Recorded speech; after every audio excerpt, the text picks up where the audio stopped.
Forum, and I'll be your moderator for the day. Thank you for joining us, and I wish to welcome you today to the SADC Parliamentary Forum Consultation on the Model Law on Prison Oversight. Today, the overarching discussion is protecting children from imprisonment through improved prison oversight. Today, we will have an address from our very own, the Secretary General, Ms. Boyamo Sokhoma, and then we will have a submission by Justice Fiona Moale, and our lead consultant will take us through the model law before we all deliberate. I think our Secretary General is online. I would like to go through her bio before we start. Her Excellency, Ms. Boyamo Sokhoma, is the Secretary General of the SADC Parliamentary Forum, the main interparliamentary organization in the Southern Africa, which regroups 15 member parliaments. She has widespread experience in parliamentary initiatives and the management of programs which hinge on democracy, regional integration, trade, governance, gender and human rights, constitutionalism, and the observation of the rule of law, amongst others.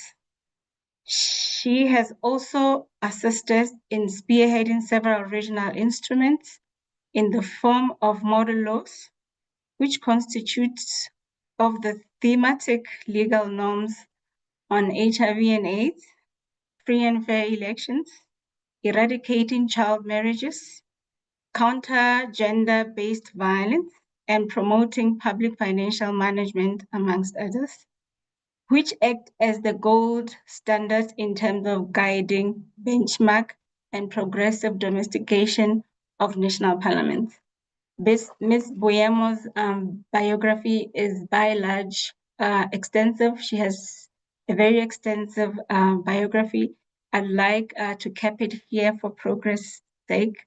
And I see she's online and she has taken time out to be with us today. She is in Geneva attending the Interparliamentary Union sessions. I welcome you, Secretary General. May you please go ahead and address us. Thank you very much. Thank you very much, Director of Ceremonies, Ms. Masenate Molapo. Good morning, or is it afternoon? Good morning to all participants. Allow me to start recognizing Lady Justice Fiona Moale and thank her for gracing us this morning with her presence and putting her word into this particular process. I'd also like to recognize Ms. Anneke Mokete, who is the lead consultant and has been toiling 24/7 to ensure that at the end of the day, we'll have a model law that indeed takes into account principles of participatory democracy. I'd also like to recognize the Director of Programs and Parliamentary Business, Mr. Sheone Kurasha, the SADC Parliamentary Forum, members of the Technical Working Group who have joined us, members of the media, staff from national parliaments, colleagues from civil society, colleagues from line ministries relevant in this particular instance, particularly those who focus their efforts on children. Allow me to say welcome. If there are any honorable members online as well, welcome. And let me just say, distinguished colleagues and participants, thank you very much for gracing us with your presence this morning. We really appreciate this type of partnership from all partners, be it civil society, private sector, government, among others. I add my voice in view of the ongoing consultation on the development of the SADC model law on prison oversight as part of the SADC Parliamentary Forum. To start with, I would like to indicate that SADC Parliamentary Forum is clear on its support for the consistent work in coming forward with various model laws or norms which serve as a benchmark or guiding principles for the region. It also assists us in accelerating the legislative process on themes such as child marriage, HIV/AIDS, gender-based violence, public financial management, protection of key population, to cite but a few. In this vein, the development of the SADC model law on prison oversight is indeed a welcome initiative, which will undoubtedly assist the region to further protect vulnerable and key populations in prisons, especially to ensure that their human rights are respected whilst they serve sentences determined by the court system.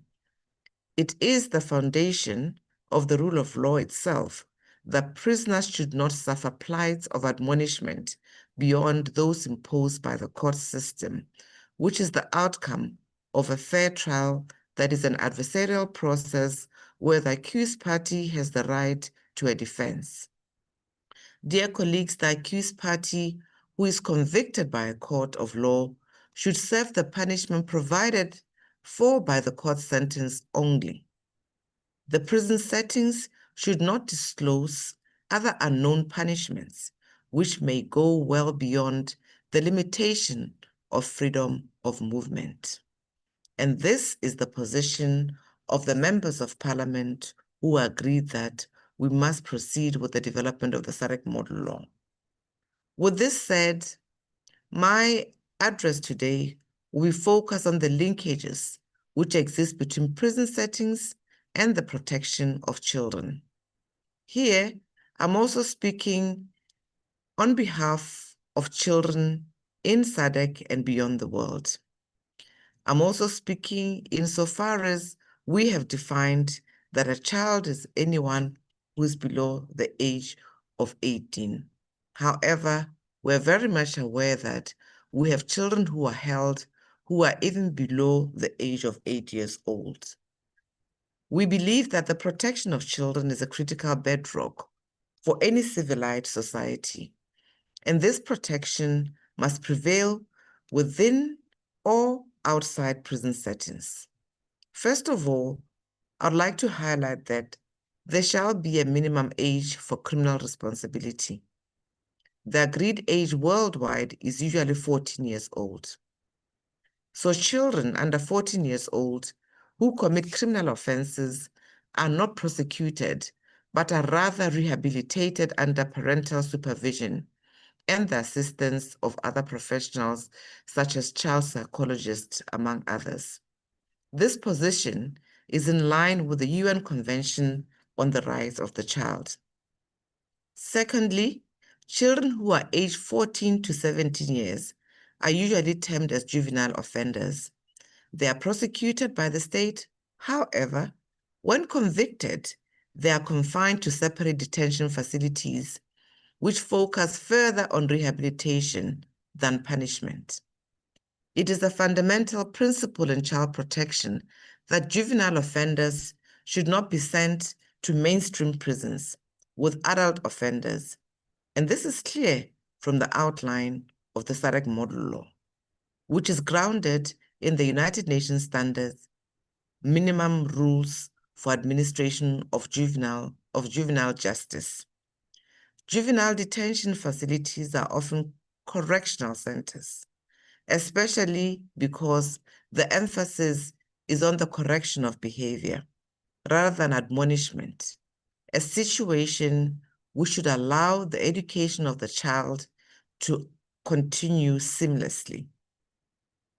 Thirdly, it's important to remember that prison settings should confer reproductive health facilities to pregnant women who happen to be detained, including regular medical checkups to ensure that there is no risk of harm to the baby. After confinement, infants are usually allowed to be with their mothers for the first 18 months at a minimum to ensure that the mother-to-child bond is nurtured. Such is the position in the United Kingdom, for instance, and in many other European countries. Special mother and baby units are then applied for by inmates to ensure privacy of both the mother and the child.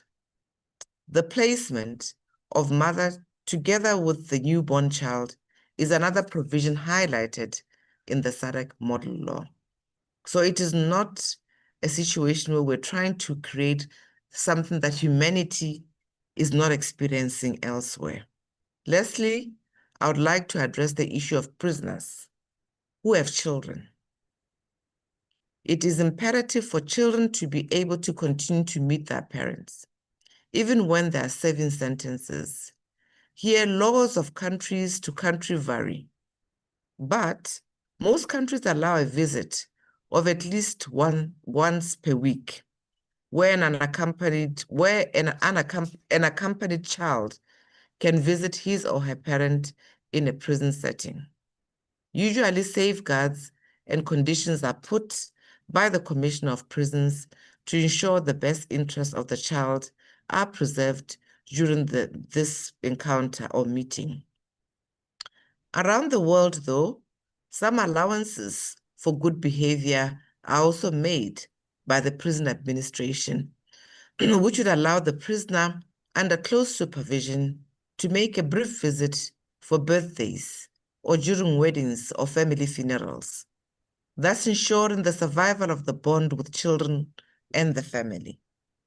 The model law can include a few provisions to ensure that children have a right of access to their parents while they serve the sentence ordained by the court system. And I'm very much aware that there's a provision on visitations, which our consultant is really trying to make it as organic and up to speed as possible. Prison policy should not forget that children too interface with prisons. The context of children is different, and they must be given a fair chance to become model citizens in an ever-changing society. With these words, colleagues, I want to thank you for your kind attention and believe that your participation in this session today will go a long way in assisting us think outside the box in terms of what currently exists in the region. Further, to look at the needs of individuals and come closer to ensuring that punishment is not the lens that which we look through innovation, rather rehabilitation and the lens of giving and ensuring that people's rights are sustained. I thank you, Masenati, and I wish you a fruitful deliberation.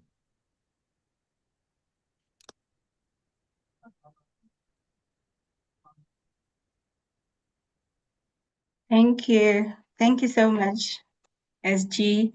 You have actually given us how the model law humanizes the areas of children, how children are going to be protected by the model law, especially young children, the mother to child, how important it is for children to be protected, especially the young ones who are born, and how the juveniles should be given alternative to sentencing, should be given an opportunity when they make mistakes, to be given an alternative to saying prison is not the end to all, that they can be given to juvenile detentions, they can still go to school and become contributing members of society.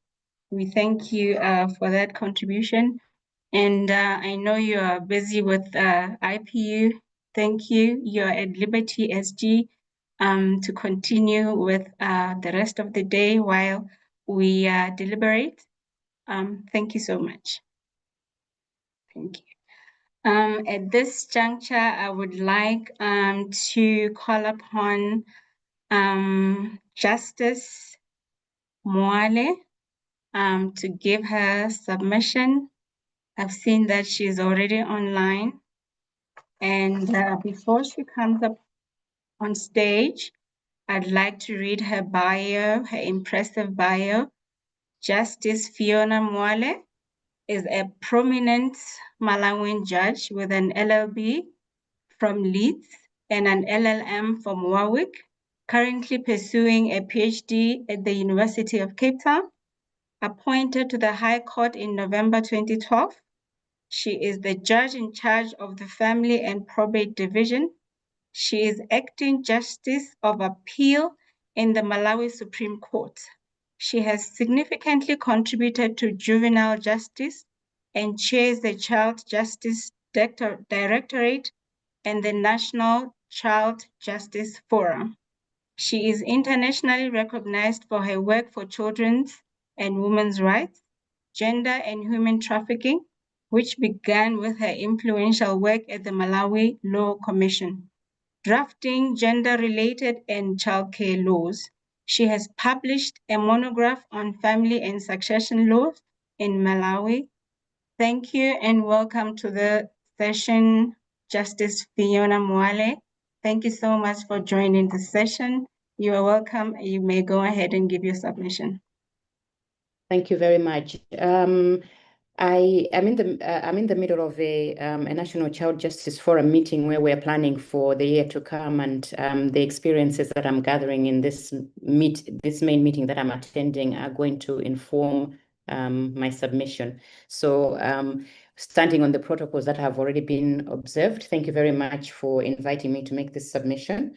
I went through the model law rather quickly, and I just wanted to, speaking from a child justice perspective, just to raise a few issues. As we all know, and the SG has made it very clear that there's a minimum age of criminal responsibility. For Malawi, it's 12. For most countries, it's 14. And we also have a law explicitly, our child care protection and justice law makes it very clear that no children should be imprisoned for any offense. And so the children that we find in prison shouldn't actually be there. And, if you have a robust monitoring system, visiting, the prison board of visitors and the like, and, having this law is going to go a long way towards that, making sure that the children are not in prison.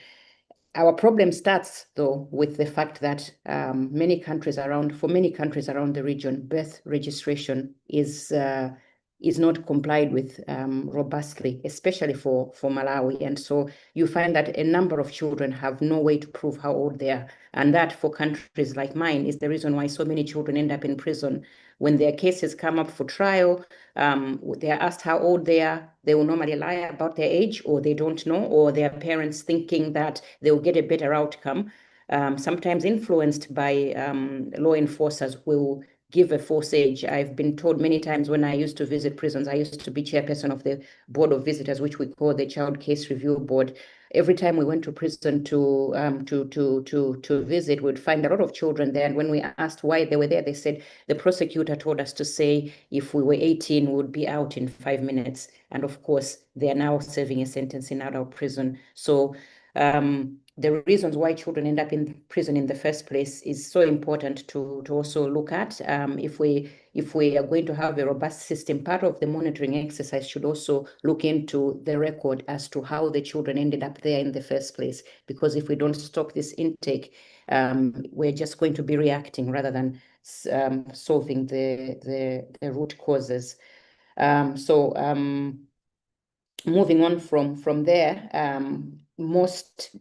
when it comes to children, we're not really relying on the board of visitors because, as I said, Malawi's laws and many other countries, children are not allowed in prison, and therefore they are in correctional facilities, juvenile correctional facilities. We call them reformatory centers in Malawi.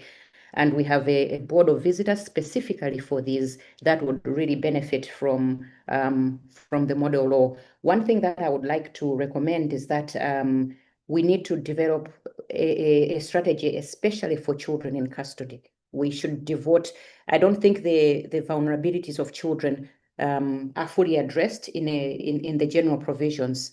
And so even just developing a checklist for monitoring and tracking the particular forms of abuses that can happen when children are in correctional facilities. A lot of attention is paid to children that are in prisons with their mothers. Those receive quite a lot of attention. But this group that have committed offenses, the juveniles, they usually don't get as much attention. There's not much that has been developed for them. So I know just from looking at Malawi's last report to the African Convention on Rights of the Child and on children's rights and welfare, it was very clear that a checklist had been developed for monitoring and tracking all forms of abuses where children are being kept in care institutions like orphanages and the like. They've also developed a checklist for where children are being kept in detention because they're with their mothers. But for those children that are particularly in reformatory centers, we don't seem to have that kind of attention. So if we could develop a checklist for monitoring and tracking all forms of abuses, especially with regard to education and rehabilitation, when you have prison facilities, it's very easy to monitor them, and there's a lot of parliamentary oversight because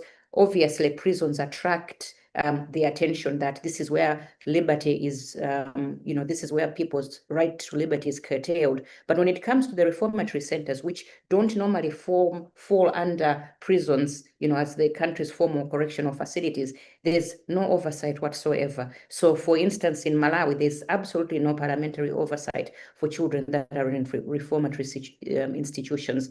And the Child Case Review Board, which is the board that visits these institutions, is given very little funding. It actually gets minimal state funding. I can almost say I chaired this board of visitors, and for the times that I was chairperson, we never received any government funding. We only went when we only went for inspection when UNICEF funded us. And the situation hasn't changed in the last 8 years since I was last chair. And so we really need to look into this perhaps give it a special recognition, perhaps extend parliamentary oversight to children in juvenile institutions. The other the functions of the Board of Visitors is it's quite distinctive. I'm just trying to find out where So when it comes to Malawi, the functions of the Board of Visitors is to consult and advise the administrators of reformatory centers, safety homes, and foster homes. And so you're looking at children not just detained because they have committed offenses, but also those that are in institutional care. They have to undertake visits and monitor the reformatory centers and foster homes, etc. They have to keep a register of the detained children. So we're talking about data. And this is one of the things that worries me. Because there isn't much funding and there isn't much oversight, how this data is handled, it's an important issue that we need to look at. We also need to develop guidelines for proper monitoring, proper use of data, ensuring that all privacy standards and international standards when it comes to monitoring and keeping and maintaining data are enforced. The Board of Visitors is, of course, also empowered to design and implement rehabilitation programs. So in Malawi, for instance, because there's very little funding for these reformatory institutions, you find that these days there's barely any education at these centers. One of the things that the review board does is to review the cases of the children, and if they find that a child has sufficiently rehabilitated, they are to be released. But usually they are released not because they've been rehabilitated, but because the funding is so minimal that they're not even getting any food at the institutions, and keeping them there, the conditions are so deplorable, the health and everything. There's no educational material, so they can't even learn anything. And so during my time, I found a lot of the times that we were releasing children, not because they had rehabilitated, but because it was much better to send them back out into the population, to send them back goodness knows where, but they were not receiving. In fact, we found that they were not receiving the type of care that they needed. And another issue that I would add is that, during these monitoring visits, we've also found a lot of, especially in the last preceding years, that there are a lot of mental health issues. And the systems, when we're monitoring, the checklists that we borrow from and use ad hoc tend to focus on just physical health. But these days, we're finding more and more children that have mental health problems. Just on Friday, I listened to a presentation from the principal of one of our reformatory centers who was saying there's a child currently that is institutionalized who went on a murder spree. He's in for a homicide charge. He went on a murder spree, killing people because he just liked the smell of blood. And since he's been in the reformatory center, it's been a nightmare keeping him secure and keeping the other children safe. Even the members of staff feel threatened. Now, when we're dealing with such a high level offender. And one day the principal says he was working late and this child broke into his office and they met face to face, and he was very scared for his life because this child has managed to break out of his dorm room. He's now in a, what should be a secure office. And he said, I can't manage him. We need appropriate, sufficient mental health care for him. If we send him to the mental hospital, it's an expense that we don't have because we have the mental hospital. The only public mental facility is miles away. We will need transport. We don't have the funding. So, I feel that when it comes to issues of children, while the whole world is talking about the best interests of the child, once we incarcerate children, we tend to forget about them. And if we could highlight the plight of children when they're institutionalized, how they seem to be forgotten, how they're getting less care, and we gave as much impetus, and we monitored the board of visitors for reformatory centers as much as we did for prisons, I think we would get somewhere. So somehow I would really recommend that we brought children out. We brought out the situation in reformatory centers or juvenile correctional facilities or whatever they are called, just so that they receive, these reformatory centers, just like prisons, should be answerable to Parliament or other higher oversight bodies. I've also seen situations in which monitoring bodies such as the National Human Rights Institutions have been refused access at times in certain places. Not necessarily, let me now move away from the detention centers, but when we have crises such as a refugee crisis, you find that children are locked up with their parents. Sometimes we have irregular migrants who claim asylum and, their issues are mixed up with the refugee crisis or whatever, and then the country has a way of managing them. It's been very difficult to monitor the situation of those that have been detained because their immigration status and refugee status is being looked at because they fall into a certain category that might raise security to the country, that might raise a risk of security to the country. So we also need to include those that are detained in immigration facilities or in refugee centers, because they are also with children, and we need to highlight their plight as well, because otherwise, in the name of national security, you'll find that the rights of children in those situations are not highlighted.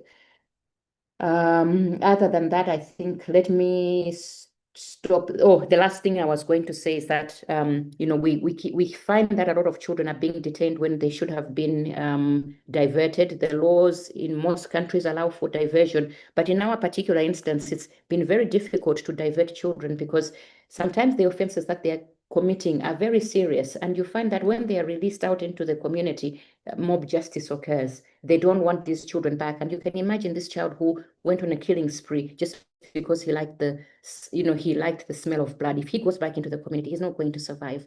So we need to be finding different measures, different ways of checking, but legal aid as well is very important. I've noted that the model law talks a lot about it has a lot of provisions on complaints, children raising complaints about the situations that they're facing. Now, most of these children are highly illiterate. They're not getting any education, or they're getting very minimal education in the centers that they are because of the problems of funding.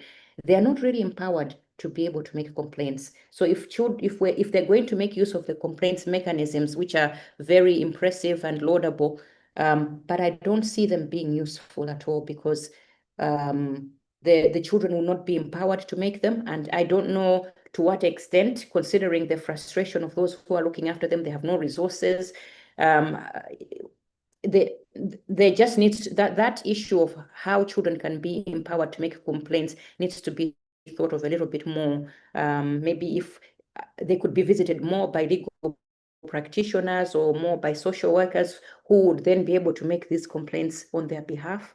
Perhaps we should make sort of like positive provisions that enable helpers of some sort to be able to enable the children to make use of these provisions, because otherwise they will not be able to voice their complaints in the way that is being suggested. I think let me stop there for now, and I'll be able to answer any questions if there are any. Thank you. Thank you so much, Justice Mwale. Let me buttress a few points that you talked about. What caught my attention is when you talked about devising a strategy for children in juvenile centers to monitor and track abuses for education and for their rights. Also, the model law has to be cognizant of the data in juvenile centers for their privacy, and also there needs to be enough funding for these centers, and also rehabilitation. And also there has to be an issue that is looked after is mental health of these centers of the children. And also you talked about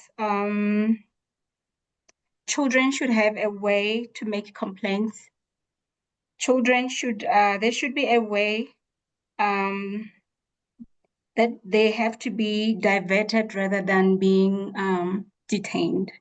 Those are the issues that caught my attention. But this one on strategy on children in custody and juvenile centers, I think that one is the main issue. So I think you talked about being booked. So I think we could open up a discussion around your issues so that you could be free to go to your meetings, if that's okay with you. Thank you. That's Thank you. I think colleagues, if there's anything you have for Justice Mwale before she switches off, you could raise your hand on the reaction tab, or you could write in the chat button. Thank you so much. Thank you, Anneke. You can go ahead, please. Thank you so much, Ms. Malapo. Dear Judge, it's great to be able to have this opportunity to chat with you about the model law.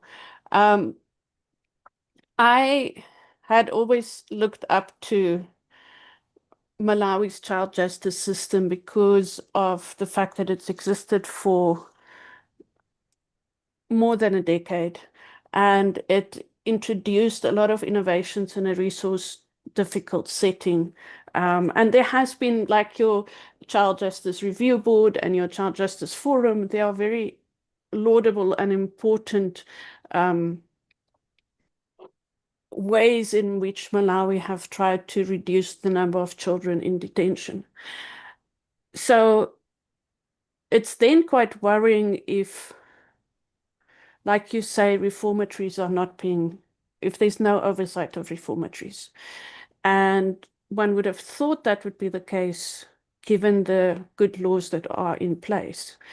And up to now, like you rightly point out, the model law on prison oversight planned to only deal with prisons. And one could say, okay, we need a different model law on child justice, but many countries have already reformed their or introduced child justice laws, but what countries have not done is improving prison oversight. So I wanted to hear from you, one, whether you think we should broaden the model law to include other places where children are being detained. And I hear your point about then adding a checklist to the model law, which would really deal with the issues that people would be looking at during such detention. And then we were debating whether or not to really deal with,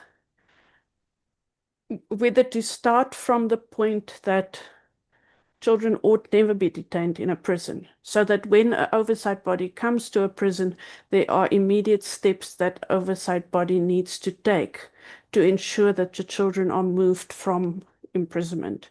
So I just wanted to hear your thoughts about what some of the good practices are that one could do in relation to when you find children at a prison, and whether they and who you think ought to then facilitate their release. So in Malawi, in the consultations thus far, the issue of camp courts have frequently come up, and we have decided that we wanted to include a section on camp courts within the model law as one way of dealing with more directly with the issue of judges being able to visit prisons and then immediately release people. But there might also be other methods. And we'd like to hear a bit more, I think, on your Child Justice Review Board and whether you think there ought to be provisions relating to that within the model law itself once we open the model law up to all places where children are being detained. Sorry, I'm not supposed to ask all these questions, but since you're leaving, I couldn't resist. Thank you, Judge. Thank you very much, Anneke. So yes, we have a very good comprehensive law since 2010. The oversight mechanism is there. As I said, it's the Child Case Review Board, formerly called the Board of Visitors before the law was reviewed in 2010. And whilst the provisions for actually going out to monitor are there, the actual visiting trips are getting less and less because of the funding situation, UNICEF being our traditional donor, and they've really done a good job over the years. But you can imagine the funding climate is getting smaller and smaller. So these visits are fewer and far in between. And the beauty about the Child Case Review Board, which is chaired by a High Court judge and the deputy is a magistrate, is that whenever they go on a visiting spree or on a visiting mission, anybody they find in a prison, they will immediately release because the judge has that function, has that power.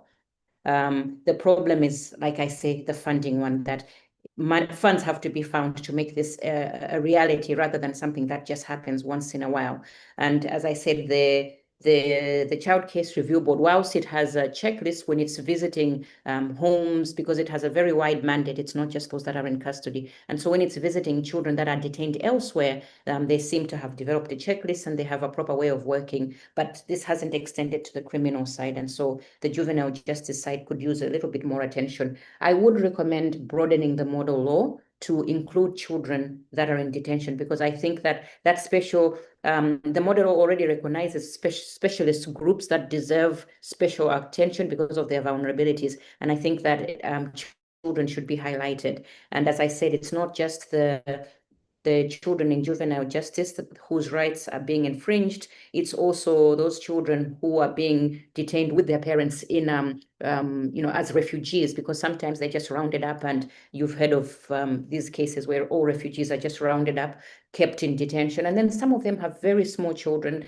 They're taken out of school, and during that time in detention, nobody has access to how they are actually living. And having parliamentary oversight, because it's usually defended in the national interest. Sometimes it's alleged that many refugees have terrorist connections in the countries where they're coming from, and they're not bona fide refugees. And so, whenever we have these situations, a sort of state of emergency sort of is at play, and you find that people's rights are being, so I would actually broaden it. I would recommend a broadening just to look into those situations where children's rights would be affected at the most. You also talked about, children ought never be detained. And indeed, that's the situation in Malawi. Children ought never be detained. But until you've dealt with this issue about proving who is a child, and that's, I can tell you, we are spending days on end just trying to figure it out. Right now, we are thinking of developing a presumption in Malawi that if anybody looks like a child, they should be presumed to be a child. Because otherwise, the situation, if we then send them to prison, it's a lot worse to wait for visitors to come and release them, or to wait for camp courts. And, it doesn't really even need a camp court. I believe that even without a camp court, but anyway, I guess it would be more structured and legal through the camp courts, which are already a way of life in Malawi at the moment. So that is something that is definitely good. But even just empowering visiting boards of visitors that already have this right and mandate to release immediately. I have really, when I chaired the Child Case Review Board and I found a child in prison, I wouldn't even need to wait for a camp court. I would say, look, we have as long as we had proof of age, I would say, well, the law clearly states that a child should not be in prison. He's to be released. We'll release him into the custody of social welfare, who will then decide whether to then have him tried again in a child justice court, in a juvenile court, and then the way forward. So once, I think there are two ways of doing it. Either we amend the laws that govern boards of visitors for juvenile justice so that they can release on the spot without much, as long as they have proof that the person is a child, they release on the spot. You don't even need any of the ceremony or whatever. But I think the problem is always going to be, where are we going to get that proof? At the moment in Malawi, where we don't have a birth certificate, we send the children for medical examination, and your bonds are supposed to form at a certain age, and if you're under 18, certain bonds will not have met. So whilst this is not 100% effective, but it does give you a good range. So if it is possible maybe to add to the retinue of people who come into this board of visitors, those that have the medical expertise to actually declare whether a person is a child or not, that could go a long way in you being able to exercise this. Because once, and I know this from experience, once you say, okay, we're waiting for this report, we'll wait for this, the child will remain in that detention facility indefinitely. So if you have quick powers where you can just go in, we have the proof, release. That's the best way to do it. Yeah. I don't know if that answers your questions. Awesome. Thank you, Justice Mwale. I don't know if, Fiona, you got your answers. Any more submissions for Justice Mwale before she exits?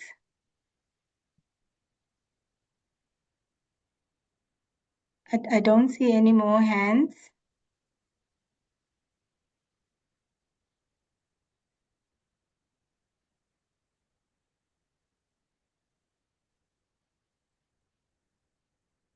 And I don't see anything in the chat box. So I think with that, Justice Mwale, thank you once again for your I think you've given Anneke some food for thought. Thank you so much for taking the time to be with us today. Thank you. Thank you very much for inviting me. I wish you all the best in your discussions. Bye-bye. Thank you so much. You may kindly exit.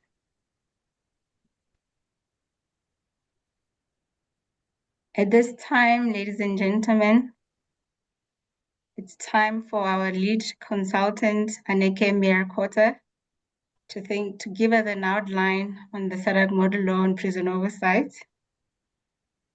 Thank you, Anneke. Thanks, Ms. Mulapo. I will be brief because I know that there's quite a bit that one can discuss around children that's not currently in the outline, and I'd rather us focus on what we can insert to strengthen the model law. So just to say that the model law does start off with it's based on a number of principles around accountability, transparency, independence of oversight mechanisms, and consideration of the needs of vulnerable groups. There are also various issues within how it interacts with the criminal justice system, which would include the child justice system in cases where countries have a child justice system in place. And it would require complementarity and coordination between oversight mechanisms. I think one key area that one often don't discuss in relation to children is how, if they are in a place of detention, one maintain their contact with their family so that they can easily be reintegrated back within their family and their community. So there is a section on complaints management. Now, as Judge Mwale rightly pointed out, it would be very hard for children to engage with this complaints management process. Now, the assumption up to now was that we deal with prisons only, and therefore that children would not be in a prison and therefore not deal with the complaints mechanism, but that there would be other vulnerable groups that would need support when dealing with complaints.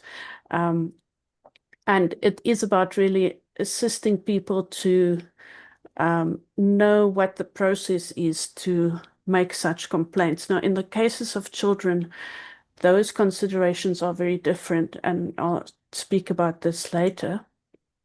And then there are various oversight mechanisms, and one of them is official visitors, which are provided for in most countries' prison laws, and one can really list who those official visitors ought to be. I think what was a concern in the presentation by Judge Mwali is that sometimes certain visitors are denied access to children in facilities, including where children are kept in a prison with their parents under immigration-related laws, and people then not being able to access those groups. So I think official visitors need to be quite a broad category, and there need to be allowance made for all government bodies to be able to access prisons and conduct oversight. There is a process of judges visiting prisons, and as I mentioned before, we hope that this process will be deepened by also taking best practices from the region on how judges can actually facilitate the release of some inmates when they do come across people who have overstayed their detention, or they come across children within a place of detention that ought not to be there. So I won't go through that too much either. The other oversight body is national human rights institutions. In all our countries, we have them. They are either human rights commissions or ombuds, and they have the mandate within their laws to visit places of detention. They are often curtailed by not being able to enforce their recommendations, or by not having independent funding to conduct their work, or by the reports not being considered in detail by Parliament for it to lead to change. So the model law does try to deal quite a bit with how one can strengthen existing national human rights institutions' laws to enable them to conduct better oversight. There are independent correctional center visiting committees, and I note from Judge Mwali's presentation that these can also be ones that are designated to deal with children specifically, and we'll incorporate a bit about that within the model law. And then there are designated independent correctional center oversight bodies. Malawi has one, South Africa has one, Zimbabwe has one, and increasingly countries are adopting this as a best practice. There are also a provision within the model law on health professionals, because we note that health professionals might have an ethical or legal obligation to report if they come across abuse. I think the model law probably needs to add additional provisions around social workers in the context of children. But we do know not all countries provide for social workers to really access prisons, but all countries do have some way in which prisoners either see health professionals within the prison system, or they are sent to the local clinic or hospital. And it's in those engagements that health professionals ought to really do oversight if they see that there's torture happening, and report on those things. And then the model law looks at groups who might be facing additional vulnerability within detention. Although any prisoner is vulnerable simply by being confined, there are groups who have additional needs to be met with, and this is not the exhaustive list, but I want to deal for the purpose of this discussion with children. And we assume that children must not be in prison. Now, the law is not clear on in all countries, and it really ought to be. And it would be encouraging if countries can adopt child justice laws so that they are more uniform within the region. At the moment, laws relating to children are not uniform within the region. As Judge Mwale pointed out, a big problem is often how do you assess whether someone is a child and what do you do with that person until it's proven that they are a child. And she then suggests that one actually include a presumption that they are a child, so that they, instead of sending them to a prison and where they wait for their age to be assessed, one rather either have the assessment function within the more closer at hand, or one send them rather to a place of detention for children until they have been assessed. Obviously, there are key questions around separation of children from adults and the best interest of the child, and looking at all the needs of children, including in relation to education and rehabilitation and recreation. And a key thing about how one communicate with children in a child-appropriate manner, and this is a concern with prison oversight bodies who do not always have specialists within the oversight body that actually is able to speak to children in a way that they can take their complaints and hear their views. The Center for Child Law is one of the members of the technical working group for this model law, and they have suggested that one actually add additional issues as an annexure to the model law around the type of frameworks one would need to put in place to specifically protect children who are found in places of detention, and oversight bodies can then review whether these frameworks are properly implemented. And they've recommended early childhood development spaces, especially in places where children are kept with their mothers, and interaction between different government departments, looking at non-custodial arrangements, especially diversion programs, which at the moment is very not well implemented throughout the region. And I think there's a big lack in development of resource of diversion programs which wouldn't be resource intensive, and there's very little training often of magistrates so that they can consider diversion programs properly. And then it's important for us to collect information about children. And there is a section within the model law. Sorry, I'm skipping through other sections which will be dealt with separately. But there is one issue that we need to recognize, that children are particularly at risk of sexual violence, and there ought to be measures in place in which one can identify their risk, identify if sexual violence might have taken place, and provides immediate support to those children. And then just to say, if one had minimum training for oversight bodies, that ought to include how they deal with vulnerable groups, including children. And if we had mandatory reporting, that would really support oversight bodies. So it would be useful whenever a child is taken into a prison that there's an immediate reporting of that child to an oversight body and to the judiciary, so that measures can be taken to ensure the child's release. And the same with many other indicators that would be necessary. So, for example,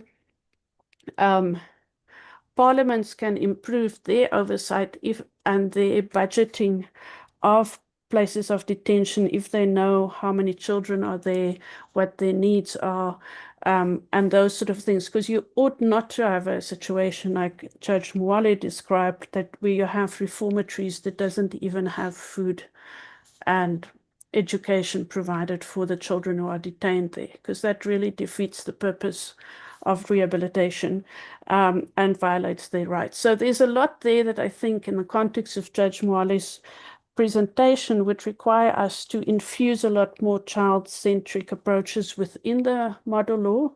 And I think what I would welcome from participants, if people can suggest best practices, give examples of what they know have worked around oversight, and people can raise their hands or put it in the chat box, and I'll take detailed notes of all of that for us to include it in the model law.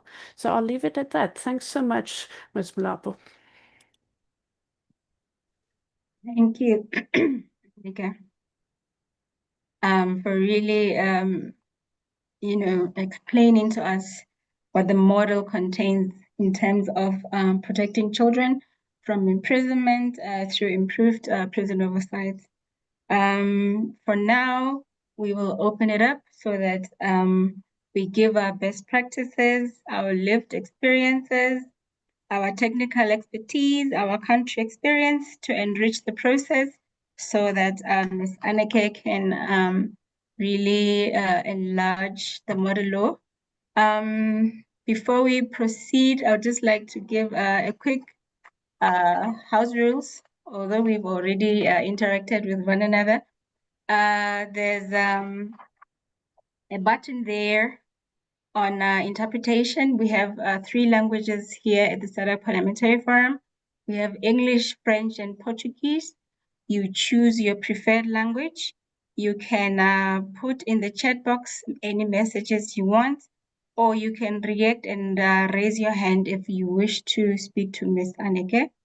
If there are any submissions you would want to make at this point to enrich the process, please may I see show of hands so we may proceed with the process of the consultations, please.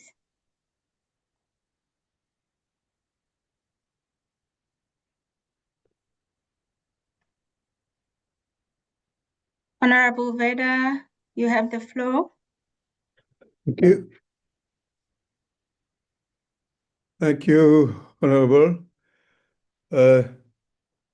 Honorable Secretary General, Honorable members, all protocol observed. It's indeed a great pleasure for me to be back in the SADC Forum as Deputy Speaker of Mauritius. I am stepping in as our Speaker is in the IPU conference.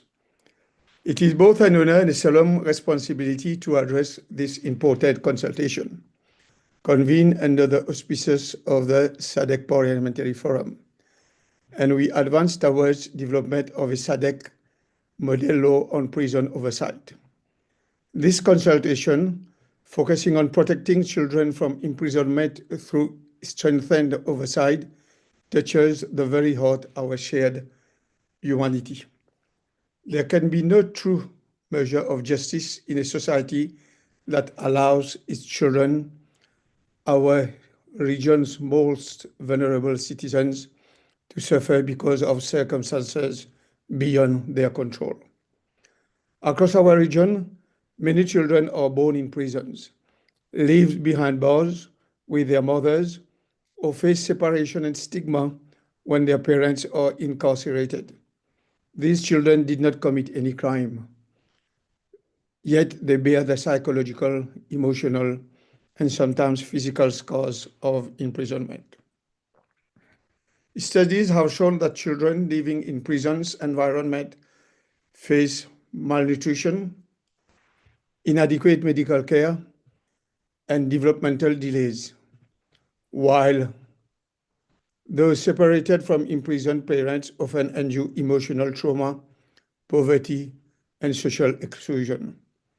The stories of these children remind us that justice systems, while meant to correct wrongs, can inadvertently perpetuate cycles of vulnerability if not guided by compassion and oversight. The SADC model law on prison oversight, currently being developed by the SADC PF, could mark a transformative turning point for our region. It seeks to strengthen parliamentary capacity to oversee conditions of detention and ensure the rights of dignity of every person, especially children, are upheld.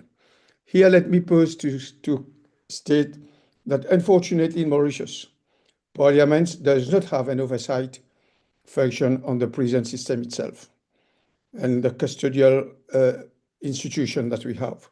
And this is something that we have, I hope, by adopting the SADC PF law, we can incorporate it in our national law. Through this model law, Parliament will be in better position to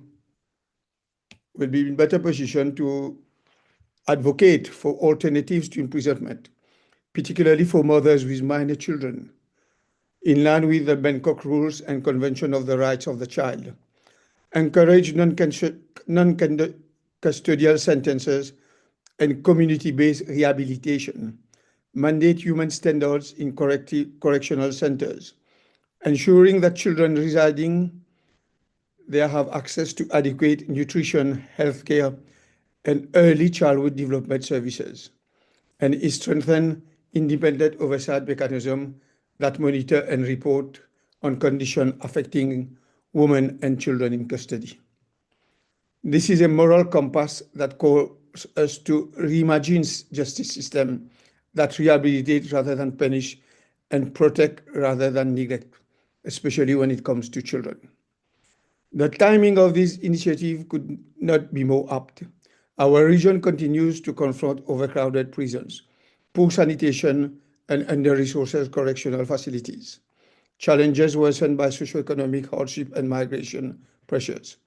The COVID-19 pandemic further exposed systematic weaknesses, making clear the urgent need for oversight that is human rights centers and gender responsive. At a time when the global community is renewing commitments to the Sustainable Development Goals, this model law represents a practical step towards inclusive justice.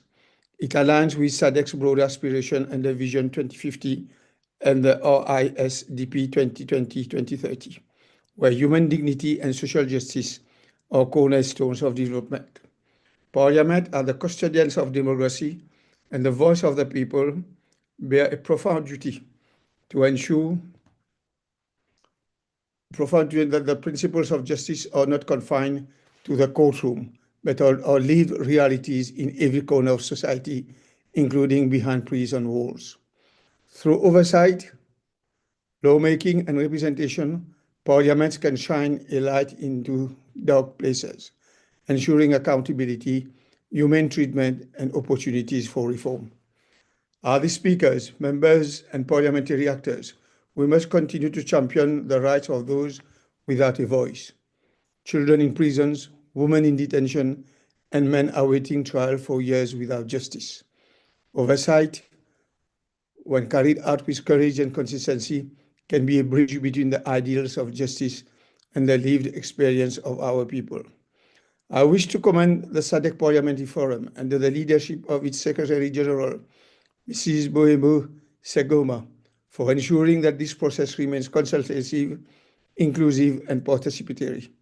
The forum's model law development process has become a gold standard for regional cooperation, one grounded in evidence, expert input, and citizen voices. We have witnessed similar processes yield powerful instruments such as the SADC model on gender-based violence, the model law for eradicating child marriage, and the model law for public finance management, each the product of wide transparent engagement.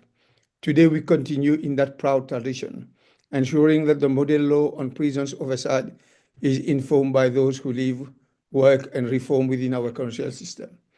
Let this consultation ignite our collective conscience.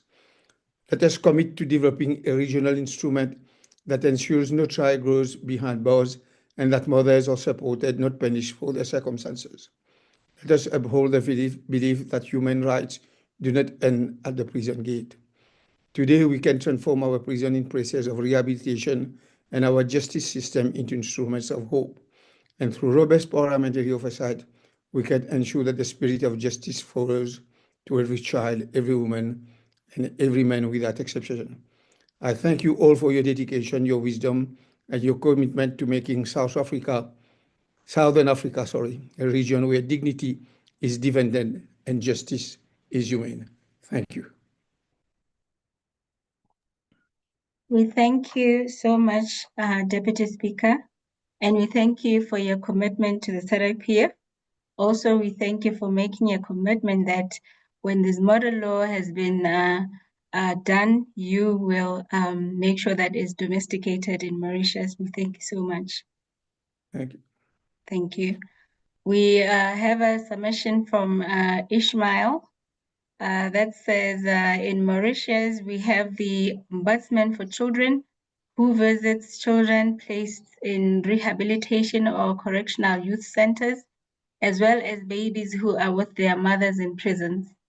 The OC ensures that these babies and toddlers receive necessary care, whilst we firmly believe that prisons is not conducive place for babies and toddlers.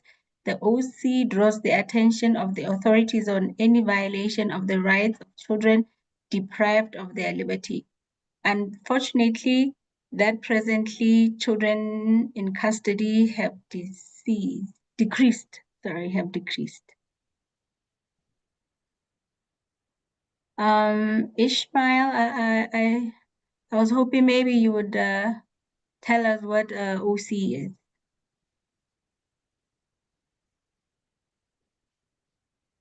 Thank you so much, though, for the submission.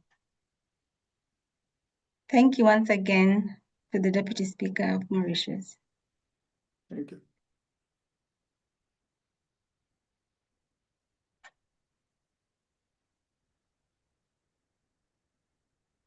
If there are any more hands, the Ombudsman for Children. Anneke, is there anything you can add on that? Thank you so much, Honourable Speaker. I thoroughly enjoyed your presentation, and I think the point you raised about what COVID has taught us about oversight is very critical. And I think we were all caught off guard, really, in when you suddenly sit with a pandemic or a crisis. If your oversight bodies are inadequate when that crisis happens, then people literally get forgotten in prison, especially when prisons then get closed off and all of those things. And I think it sort of then emphasizes why we need this model law. And what I feel particularly important is about how one ensure that no child is behind bars. And I take note of the Ombud for Children. There isn't actually in other countries an Ombud for Children that I've come across. So I feel it's having an Ombud that's dedicated to that role is actually critical. And I think one ought to actually recommend it within the model law as a good practice, because that would really ensure that there's specialists who when they conduct oversight, specifically look at the needs of children. So I've noted all of that down. I know there are people from the technical working group within the call today who might also want to just add from their own experiences. I don't know if any of them wanted to participate, but from my side, that's my only comment now. Yeah, okay.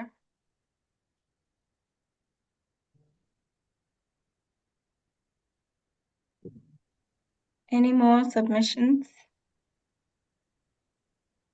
Country experiences or best practices that you can share? And also from the members of the technical working group? We are talking about the protection of children today.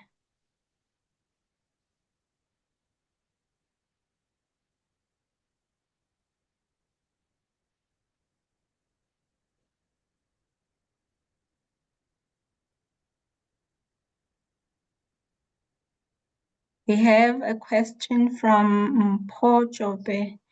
Is special consideration done for children with disabilities? As I know in many countries, persons with disabilities are considered last. If I can answer that, Ms. Malapo, I think the issue of children with disabilities is a critical one, especially where they are in places of detention. And it's probably good for us to then look at how one broaden the notion of places of detention as it relates to children. I just want to note that this afternoon's webinar will be specifically looking at persons with disabilities, so people can join there as well. Thank you, Anneke. The Secretary General, this afternoon we'll be focusing on disabilities. Kindly add your voice this afternoon at 2 o'clock.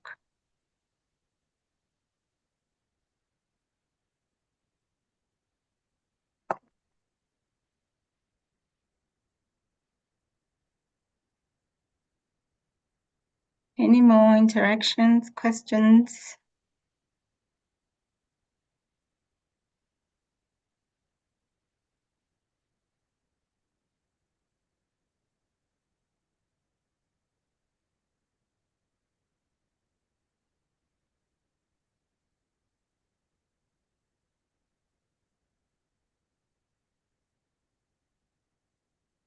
If we have nothing else, Anneke, I think we can close the session. I think so. I've taken detailed notes, and some of the issues were also raised at the youth consultation we had. So I'll make sure to include all of this, and thank everyone for their participation, especially the Honourable from Mauritius. Thank you. But we have one last.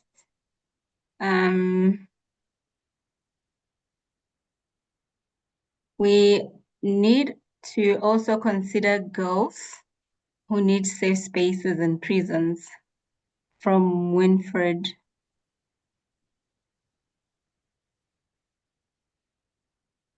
Did you catch that, Anneke?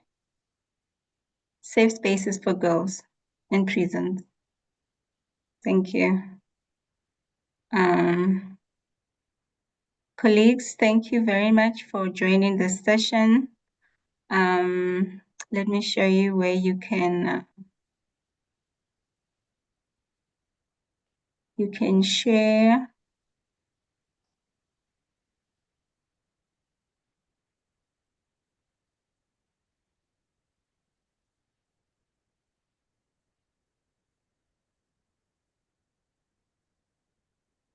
You can share your insights or your technical expertise or current experiences, your best practices to enrich the process, to inform our drafter at prisons@sadcpf.org if you have any last minute submissions. I thank you very much for your presence today on our consultation. We have another consultation in the afternoon. We have one more tomorrow morning at 10 o'clock sharp. I thank you for joining. Is there anything else? Last word, Anneke? I'm good. Thanks, everyone. Really appreciate it. Thank you. Ronald, I think you can end our session.